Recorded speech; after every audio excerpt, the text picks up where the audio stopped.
Hello అండి అందరికీ welcome back to my channel.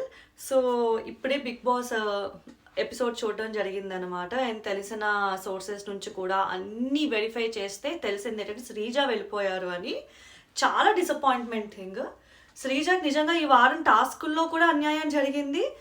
ఈ ఎవిక్షన్ ఏదైతే ఉందో వెరీ అన్ఫేర్ ఎవిక్షన్. ఎందుకంటే ఓట్స్ క్లియర్గా రీతు గారికి రాలేదు, ఫ్లోరా గారికి రాలేదు, డెమోన్ పవన్ గారికి రాలేదు. కానీ ఇక్కడ జరిగింది Sreeja elimination. Very very unfair elimination. ఖచ్చితంగా ఛాన్స్ ఉంటే శ్రీజ గారిని మళ్ళీ తీసుకురావాలి. అండ్ తెలియాలి, జనాలందరూ చూస్తున్నారు, అందరికీ తెలిసి ఏం జరుగుతుందని తెలియాలి. ఎందుకంటే ఎక్కడ నెగిటివిటీ కూడా రాలేదు ఆవిడకి. ఒప్పుకుంటా, ఫస్ట్ 2 వీక్స్ 3 వీక్స్లో ఆవిడకి ఆ సందర్భం లేకుండా మాట్లాడడం అవనియండి, లేదా అన్ని పాయింట్స్లో తుతుతు అని మాట్లాడడం అవనియండి. కానీ గేమ్ అయితే చాలా స్ట్రాంగ్గా ఆడుతుంది, చాలా బాగా మాట్లాడుతుంది.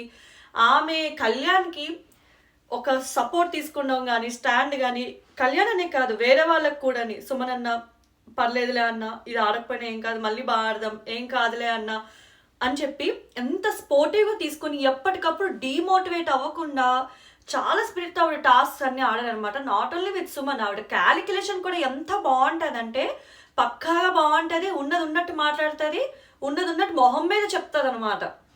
ఆ విషయానికేనేమో దివ్య గారు శ్రీజాని కాంపిటీషన్ కింద ఫీల్ అయ్యారేమో, దివ్య శ్రీజాని టార్గెట్ చేసిందని అనిపించింది.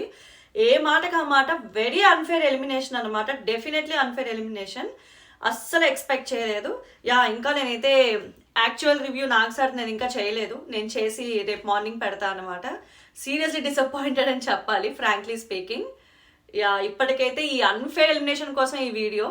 సో మీకు కూడా నాలాగే శ్రీజాది అన్ఫేర్ ఎలిమినేషన్ అనిపిస్తే don't forget to comment definitely, and thank you. Don't forget to like, share and subscribe my channel. Thank you.